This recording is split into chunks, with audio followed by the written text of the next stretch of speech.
हरियाणा की कड़ाके की सर्दी और बर्फीली हवाओं से सराबोर दिसंबर का महीना, हड्डियां गला देने वाले ऐसे मौसम में 75 वर्ष के हरिचरण दास सड़क के किनारे एक पत्थर पर बैठे हुए ठिठुर रहे थे।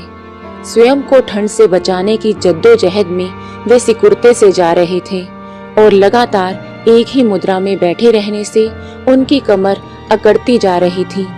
शरीर पर मोटे कपड़े से बना एक धोती कुर्ता पहने थे, एक पुराना सा मफलर जो उनके सिर और कानों को एक साथ ढकने में असमर्थ था, और एक पतली सी शॉल ओढ़ी हुई थी जिसमें से ठंडी हवाएं छन कर जाती तो एक तेज कपकपी सी उठती। ऐसे भयंकर मौसम में उनकी दोनों बूढ़ी आंखें दूर तक पसरे अंधेरे और धुंध में अपने बेटे अमित की एक झलक पाने को तरस रही थी, परंतु जितनी बार रास्ते की ओर देखते असफलता ही हाथ लगती। आज दोपहर को ही अपने बेटे के साथ फरीदाबाद से चले थे हरिचरण दास। बहुत दिनों से उनके जोड़ों का दर्द खत्म होने का नाम नहीं ले रहा था। सुबह शाम दर्द से कराहते रहते थे। कल शाम को जब जोड़ों का दर्द ज्यादा बढ़ गया तो अमित ने चिंता दिखाते हुए कहा था, पिताजी, आपके जोड़ों की परेशानी दिन ब दिन बढ़ती जा रही है। दिल्ली में जोड़ों के दर्द का एक बहुत अच्छा डॉक्टर है, आपको कल वहां दिखाकर लाता हूँ। बेटे की बात सुनकर हरिचरण जी बोले थे, बेटा, ये जोड़ों का दर्द तो एक ऐसी परेशानी है जो बुजुर्गावस्था में आ ही जाती है, इसका इलाज संभव नहीं है। ऐसी बात नहीं है पिताजी, अच्छा इलाज मिले तो सब संभव है। आप देखना, उनका इलाज पाकर आप 10 दिन में दौड़ने लगेंगे। अपने बेटे के मन में अपने प्रति इतना प्यार देखकर वे मन ही मन निहाल हो रहे थे। तभी विदेश से उनके पोते तनुज का फोन आया और सबका हालचाल पूछते हुए उसने दादाजी से बात की। चिंतित स्वर में उनके जोड़ों के दर्द के बारे में पूछा तो उन्होंने कहा, कल तेरे पापा मुझे दवाई दिलवा देंगे, तू बस अपनी पढ़ाई पर ध्यान दे, मेरी चिंता मत किया कर। तेरी मेहनत के दम पर ही तेरा सिलेक्शन विदेश की पढ़ाई के लिए हो पाया है। चिंता कैसे न करूं दादाजी, आप तो मेरे बेस्ट फ्रेंड हैं। बचपन से तो दादी और आपके साथ रहता आया था। मम्मी पापा तो शहर में नौकरी करते थे, इसलिए तो आप दोनों के दिल के बेहद करीब था मैं। लेकिन दादी की मृत्यु के बाद मैं आपको नहीं खोना चाहता, इसलिए आप अपना पूरा ध्यान रखिए। ठीक है बेटा, ठीक है, मैं अपना पूरा ध्यान रखूंगा, हंसते हुए हरिचरण जी ने कहा और फोन रख दिया। दोपहर 3 बजे के करीब अमित अपने बाबूजी के साथ स्कूटर पर निकला। शाम 5 बजे तक वे लोग दिल्ली पहुंच गए थे। दिल्ली शहर में प्रवेश करने के कुछ देर बाद ही अमित ने सड़क के किनारे स्कूटर रोक दी और कहा, यहाँ से भीड़ भाड़ वाला इलाका शुरू होता है, मैं पहले डॉक्टर के पास जाकर नंबर लगवा लेता हूँ, तब तक आप यही मेरा इंतजार करो। हरिचरण जी ने घबराते हुए कहा, बेटा, तो मुझे भी अपने साथ ले चलो, मैं यहाँ बैठकर अकेला क्या करूँगा। अरे बाबूजी, शाम का समय है, इस समय सभी लोग अपने दफ्तर से घर की ओर लौटते हैं और दिल्ली जैसे शहर में तो इस समय बहुत ज्यादा भीड़ होती है, और इतनी भीड़ में आपको पीछे बिठाकर स्कूटर चलाना आसान नहीं है। कहीं गिर गए, हड्डी वड्डी टूट गई तो लेने के देने पड़ जाएंगे। बात तो तुम ठीक कह रहे हो बेटा, उन्होंने बुदबुदाया। हाँ बाबूजी, बस आधे घंटे की बात है, नंबर ही लगवा कर आना है, मैं जल्दी आ जाऊंगा। ज्यादा इंतजार करने का मौका नहीं दूंगा, मुझ पर विश्वास रखिए। इतना कहकर अमित स्कूटर लेकर निकल गया। हरिचरण जी वहीं सड़क के किनारे पत्थर पर बैठे रहे। आधा घंटा कहकर गया था अमित, लेकिन 1 घंटे से भी ऊपर हो गया। पता नहीं अभी तक आया क्यों नहीं। धीरे धीरे शाम गहराने लगी। हरिचरण जी अपने आप को असहाय महसूस करने लगे। धीरे धीरे सड़कों से भीड़ कम होने लगी और इसके बाद तो लगभग सन्नाटा छा गया। केवल इक्का दुक्का गाड़ियां ही चल रही थी। फिर अचानक स्ट्रीट लाइट भी बंद हो गई। अंधेरी रात थी तो सुनसान सड़क भी भयानक नजर आने लगी। खून जमा देने वाली ठंड पड़ रही थी तो उन्होंने ऊपर से नीचे तक अपने आप को शॉल में लपेट लिया। घनघोर अंधकार में बैठे हुए वे अचानक डरकर सहम गए जब एक कुत्ता उन्हें इस तरह शॉल में लिपटा हुआ देखकर उनके पास आकर भौंकने लगा। उन्होंने पास पड़ा छोटा सा पत्थर उठाकर उसे डराकर भगाने की कोशिश की, परंतु पत्थर देखकर कुत्ता उनके दाएं बाएं कूदता हुआ और जोर से भौंकने लगा और उसकी जोर जोर से भौंकने की आवाज सुनकर आसपास के अन्य कुत्ते भी दौड़े चले आए और सब एक साथ भौंकने लगे। कुत्तों का झुरमुट देखकर हरिचरण जी डर के मारे कांपने लगे और उनकी आंखों से आंसू बह निकले। इतने में ना जाने कहां से एक आदमी आया और उन कुत्तों के लिए सड़क के दूसरे किनारे कुछ रोटियां डालकर चला गया। वे सब रोटियों पर टूट पड़े और हरिचरण जी ने राहत की सांस ली, लेकिन वो राहत पल भर की थी। अंदर ही अंदर उन्हें अपने बेटे की चिंता खाने लगी। सोचने लगे, अमित को भी इसी शहर का यही हॉस्पिटल मिला था। अपने शहर में डॉक्टरों की कमी है क्या? अपने बूढ़े बाप को सुनसान सड़क के किनारे बिठाकर खुद पता नहीं कहां गायब हो गया। एक ओर तो ठंड के मारे हड्डियां जाम हो चुकी हैं और दूसरी ओर भूख के कारण आंतें पत्थर बन चुकी हैं। जेब में 20 रुपए भी नहीं है कि किसी दुकान पर जाकर गर्म चाय पी लूं।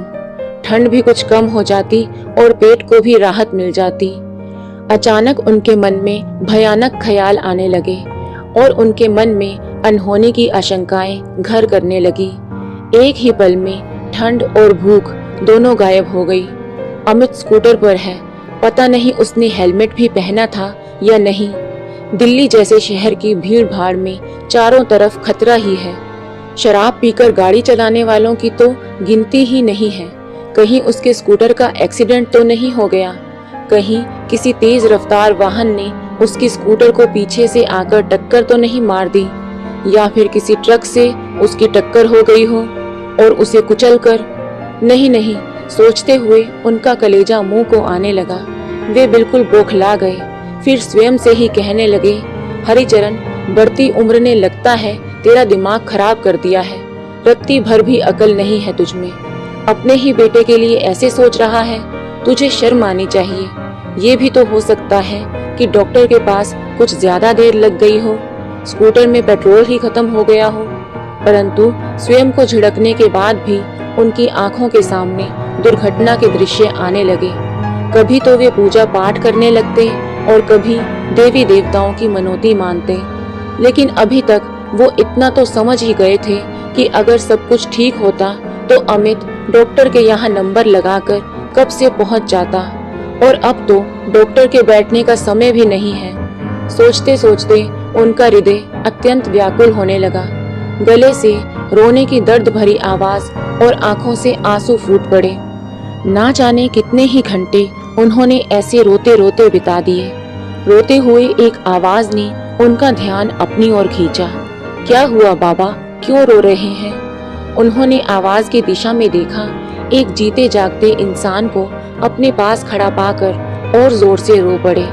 वो अपरिचित अपनी मोटरसाइकिल को सड़क के किनारे खड़ा करके उनके पास आया और बोला, बहुत परेशान लग रहे हो बाबा, घबराइए मत, मैं आपके साथ हूँ। ऐसा कहते हुए उसने उनके कंधे पर हाथ रखा और महसूस किया कि वो एकदम ठंडे पड़े हुए थे। उनका शरीर कांप रहा था और ठंड से कटकटाते दांतों के चलते मुंह से शब्द नहीं निकल पा रहे थे। उसके हृदय में करुणा का ज्वार उठने लगा। तुरंत उसने अपना ओवरकोट उतारा और उन्हें पहना दिया। फिर बोला, इतनी ठंड में आप सारी रात इस खुले आसमान के नीचे क्यों बैठे रहे? हरिचरण जी कुछ बोलने लगते, पर उनकी थरथराती बूढ़ी देह उन्हें कुछ बोलने की इजाजत ही कहाँ दे रही थी। उन्हें देखकर वो अपरिचित आदमी जल्दी से चाय की दुकान पर गया और उनके लिए गर्मा गर्म चाय और बिस्किट लेकर आया। हरिचरण जी ने मन ही मन उसे ढेरों दुआएं दी। चाय पीकर उनके शरीर में थोड़ी चुस्ती आ गई। अब तक रात का अंधेरा छटने लगा था। सुबह की हल्की रोशनी में उन्होंने उस अपरिचित का चेहरा देखा और बोले, अरे तुम तो मेरे पोते की उम्र के हो। 20-22 वर्ष की छोटी सी उम्र में तुम्हें यहाँ रुककर मेरी मदद करने की सूझी। फिर वो व्यक्ति बोला, बाबा मेरा नाम सुनील है, मैं यहाँ पास में ही एक दुकान पर काम करता हूँ। मुझे अपने बेटे जैसा ही समझिए।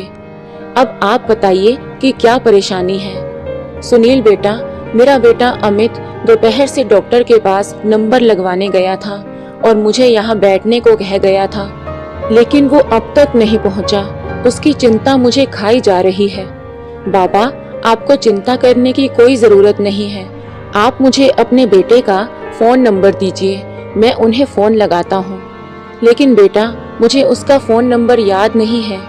तो बाबा, हम एक काम करते हैं, मैं आपको आपके घर ही ले चलता हूँ। आपको अपने घर का पता तो मालूम है ना? हाँ बेटा, अच्छे तरीके से याद है। सुनील उन्हें अपनी मोटरसाइकिल पर बैठाकर घर छोड़ने के लिए ले गया। रास्ते में एक ढाबे पर रुककर उसने हरिचरण जी को नाश्ता भी करवाया। बेटा, तुम इंसान के रूप में किसी देवता से कम नहीं हो। भगवान तुम्हारी खुशियाँ सदा बनाए रखें। हरिचरण जी उसे ढेरों आशीर्वाद देने लगे। जैसे ही सुनील हरिचरण जी को लेकर उनके घर पहुंचा, देखा तो घर के बाहर ताला लगा था। बाबा, आप यहीं ठहरिए, मैं देखकर आता हूँ। ऐसा कहकर सुनील उनके पड़ोसियों से अमित के बारे में जानकारी लेने चला गया। पूछने पर पता चला कि अमित तो अपनी पत्नी गीता के साथ आज सुबह ही घूमने निकल गया है। सुनील ने उनके पड़ोसियों से अमित का फोन नंबर लिया और तुरंत उसे फोन लगाया। क्या मैं अमित से बात कर रहा हूँ? सुनील ने कहा। तो दूसरी तरफ से आवाज आई, जी हाँ, मैं अमित ही बोल रहा हूँ। कहिए, क्या बात है? जी, मेरा नाम सुनील है। मैंने आपके पिताजी को उसी सड़क के किनारे ठंड में रोते हुए देखा जहां आप कल उन्हें छोड़कर आए थे। शायद आप किसी जरूरी काम में फंस जाने के कारण उन्हें लेने नहीं आ सके, इसलिए मैं उन्हें उनके घर वापस छोड़ने आया हूं। परंतु यहाँ तो घर पर ताला लगा है। क्या आप मुझे बता सकते हैं मैं उन्हें कहाँ छोड़ूं? सुनिए मिस्टर, ज्यादा हमदर्दी दिखाने की कोई आवश्यकता नहीं है। अपने काम से काम रखो, और हाँ, अगर छोड़ना ही है तो उन्हें वृद्धाश्रम छोड़ दो। अब हमारा उनसे कोई वास्ता नहीं है। लेकिन मेरी बात तो सुनिए।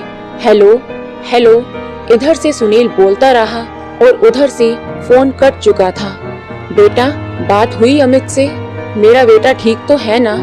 वो मुझे लेने क्यों नहीं आया? कुछ तो बताओ बेटा। हाँ बाबा, आपका बेटा बिल्कुल ठीक है, और वो आपको लेने इसलिए नहीं आया क्योंकि वो आपको लाना चाहता ही नहीं था। वो आपसे पीछा छुड़ाना चाहता है। सच कहूँ, आपके बेटे की नीयत में खोट तो मुझे भी लग रहा था, वरना इतनी ठंड में कोई अपने बूढ़े बाप को इस हालत में छोड़कर क्यों जाएगा? बाबा, अब मेरी बात मानिए, आप वृद्धाश्रम चलिए, मैं आपको छोड़ देता हूँ। हरिचरण जी उसकी ओर मुंह बाएं ताकते रहे। उनकी आंखें डबडबा गई और बोले, मैं कोई लावारिस तो नहीं, मेरा भी घर परिवार है। मुझे वृद्धाश्रम में छोड़ने की बात तुम्हारे दिमाग में आई भी कैसे? ये बात मुझे आपके बेटे ने कही है, सुनील ने कहा। कांपती और रुआसी आवाज में हरिचरण जी बोले, आखिर मेरा अपना ही बेटा मुझे बोझ क्यों समझेगा? मुझे 2 वक्त की रोटी देना मेरी बहू को क्यों खलने लगा? माना कि कभी बहू मेरे काम करते हुए परेशान हो जाती थी। अमित को मेरी दवाइयों का खर्च थोड़ा ज्यादा लगता था। छोटी छोटी बातों पर मेरा टोकना उन्हें पसंद नहीं था। मेरे दिन रात खांसने की आवाज उन्हें तकलीफ देती थी, लेकिन मैं उनके टुकड़ों पर नहीं पल रहा था। अपनी जिंदगी भर की कमाई अपने बेटे के नाम की है मैंने। नहीं नहीं, मेरे बेटा बहू इतने एहसान फरामोश नहीं हो सकते। वो कभी इतना नीचे गिर ही नहीं सकते। तुम्हें कोई गलत फहमी हुई है। बाबा, मेरे मोबाइल में की गई कॉल की रिकॉर्डिंग रहती है। मेरी आपके बेटे से जो बात हुई मैं उसे आपको सुनाता हूँ। ऐसा कहकर सुनील ने अपना फोन हरिचरण जी के कान पर लगाया। कॉल की रिकॉर्डिंग सुनकर हरिचरण जी स्तब्ध रह गए। उन्हें अपने कानों पर यकीन नहीं हुआ। वो पत्थर की तरह एक जगह पर खड़े रह गए। फिर कुछ देर बाद करुणा और वेदना मिश्रित आवाज में बोले, चलो बेटा, मुझे वृद्धाश्रम ही छोड़ दो। कपकपी आवाज में ऐसा कहते हुए उनके अंदर का दर्द आंसुओं के जरिए छलक पड़ा। सुनील ने इंटरनेट के जरिए शहर के एक अच्छे वृद्धाश्रम का पता खोज निकाला। वृद्धाश्रम में पहुंचते ही संचालकों ने उनके विषय में जानकारी ली। एक लोकल न्यूज रिपोर्टर जो वहीं उपस्थित था, उसने हरिचरण जी का वीडियो बनाया और सोशल मीडिया पर शेयर किया कि देखिए किस तरह आज की पीढ़ी संस्कारों में नहीं बल्कि स्वार्थों में जीवन जीती है। आज सिर्फ उपयोगी चीजों को घर में रखकर अनुपयोगी वस्तुओं को फेंकने का जमाना है। कोई मंदिर की सीढ़ियों पर बैठाकर चला जाता है, कोई पुल के नीचे बैठाकर गायब हो जाता है और आज डॉक्टर के यहाँ नंबर लगाने के बहाने। आखिर ये कब तक चलेगा? ये बातें सुनकर हरिचरण जी का कलेजा फटा जा रहा था। हरिचरण जी का पोता तनुज, जो विदेश में रहता था, सोशल मीडिया पर अपने शहर की खबरें अक्सर देखा करता था, ये जानने के लिए कि उसके शहर में क्या क्या घटनाएं घटित हो रही हैं। एक दिन फेसबुक पर वीडियो देखते देखते उसे अपने दादाजी की वीडियो दिखाई दी। एक पल के लिए उसे लगा कि नहीं, ये मेरे दादाजी नहीं हो सकते, लेकिन जब रिपोर्टर ने नाम लेकर उन्हें संबोधित किया तो उसे यकीन हो गया कि ये उसके दादाजी ही हैं। उनका रोता हुआ चेहरा और उसके माता पिता की करतूतों ने उसके हृदय को जैसे चीर कर रख दिया। न्यूज रिपोर्टर की बातें सुनकर उसका दिल दहल रहा था। उसने तुरंत अपने घर पर फोन लगाया और हमेशा की तरह पहला सवाल पूछा, माँ, दादाजी कहाँ हैं? वो ठीक तो है ना? मुझे उनकी चिंता हो रही है। उसकी बात सुनकर उसकी माँ गीता बोली, बेटा, कभी अपने माँ बाप का हाल भी पूछ लिया करो। तुम्हें तो बस अपने दादाजी का ही ख्याल रहता है। तुम्हारे दादाजी बिल्कुल ठीक हैं। अच्छा, तो मेरी बात करवाइए उनसे, तनुज ने कहा। तो उसकी माँ हड़बड़ाते हुए बोली, बेटा, वो अपने मित्र से मिलने अपने गांव गए हैं। तनुज समझ गया कि वे लोग सीधे तरीके से उसे कुछ नहीं बताएंगे। उसने फोन रखा और तुरंत भारत आने की तैयारी करने लगा। करीब 10 दिन के बाद वो भारत पहुंच गया और अपने शहर पहुंचते ही वो सबसे पहले उस वृद्धाश्रम में गया जिसका पता और फोन नंबर उस रिपोर्टर ने वीडियो के अंत में दिया था। जब वो वृद्धाश्रम के हाल में पहुंचा तो देखा कि उसके दादाजी एक चारपाई पर बैठे हुए रामायण पढ़ रहे थे। उसे याद आया कि जब बचपन में वो अपने दादा दादी के पास गांव में रहता था तो उसके दादाजी जब भी रामायण पढ़ते थे तो वो उनके पास आकर चौकड़ी लगाकर बैठ जाता था। दादाजी बड़े प्यार से उसे हर पंक्ति का अर्थ स्पष्ट किया करते थे, लेकिन उस समय और इस समय में बहुत फर्क था। उस समय उसके दादाजी हट्टे कट्टे हुआ करते थे, लेकिन आज वो बहुत कमजोर दिख रहे थे। कमजोरी और वृद्धावस्था के कारण उनके हाथ और पैर कांप रहे थे। उनकी ये हालत देखकर उनके पोते के दुख की सीमा न रही। आंखों में आंसू लिए अपने दादाजी की ओर बढ़ा और उनकी चारपाई पर चौकड़ी लगाकर बैठ गया और उनकी कांपती हुई आवाज में रामायण की पंक्तियां सुनने लगा। हरिचरण जी ने महसूस किया कि उनकी बाजू पर पानी की कुछ बूंदें गिर रही थी। उन्होंने रामायण की किताब को एक तरफ रखा और नजर उठाकर अपने पास बैठे व्यक्ति की ओर देखा। उनकी हैरानी का ठिकाना न रहा जब उन्होंने देखा कि उनका पोता तनुज उनके पास बैठा है और ये उसी के आंसू ही थे जो उनकी बाजू को भिगो रहे थे। अपने पोते को देखते ही वो झट से उसके गले लगकर फफक कर रो पड़े। कुछ देर दोनों यूं ही बैठे रहे। फिर खुद को संभालते हुए दादाजी ने पूछा, तू कब आया? तनुज ने कहा, दादाजी, मैंने आपका वीडियो देखा था। मुझे समझ नहीं आया आखिर ये सब कैसे हो गया। मुझे बताइए दादाजी। लेकिन दादाजी उसे कुछ बताने को तैयार नहीं थे। फिर तनुज ने उनका हाथ अपने सर पर रखते हुए कहा, आपको मेरी कसम, अब मुझे सारी बात बताइए। जैसे ही तनुज ने उन्हें अपनी कसम दी तो उन्होंने अपना सिर अपने पोते की गोद में रख दिया, मानो वो कब से किसी अपने का प्यार पाने को तरस रहे हों। उन्होंने अपनी आप बीती सुनाई तो तनुज गुस्से से तमतमा उठा। उसका चेहरा लाल हो चुका था। चलिए दादाजी, आप मेरे साथ चलिए। नहीं बेटा, पहले ही मेरा बहुत तमाशा बन चुका है। अब मैं उस घर में वापस नहीं जाऊंगा। अरे आप चलिए तो। ऐसा कहकर वो अपने दादाजी को लेकर वृद्धाश्रम से बाहर आया और उनके साथ टैक्सी में बैठकर अपने घर की ओर गया।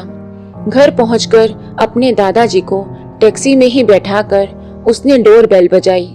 जैसे ही उसकी माँ ने दरवाजा खोला तो सामने अपने बेटे को देखकर उसके चेहरे पर आश्चर्य और खुशी के भाव एक साथ आ गए।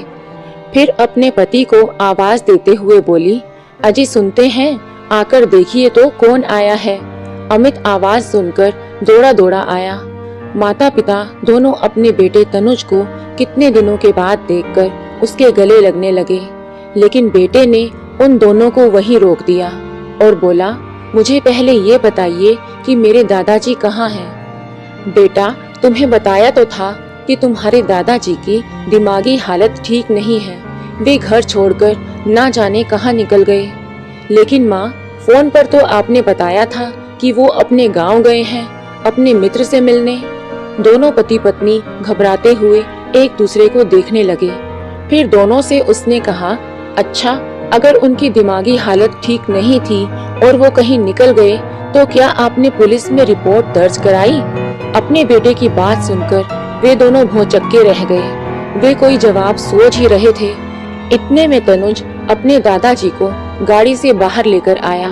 अपने बाबूजी को सामने खड़ा देख दोनों बेटा बहू तुरंत उनके चरणों में गिर गए और ढोंग करते हुए बोले, बाबूजी, आप कहाँ चले गए थे? हमने आपको कहाँ कहाँ नहीं ढूंढा। ये बातें बाद में कीजिएगा, पहले ये तो देखिए। तनुज अपने माता पिता को अपने मोबाइल में वही वीडियो दिखाते हुए बोला।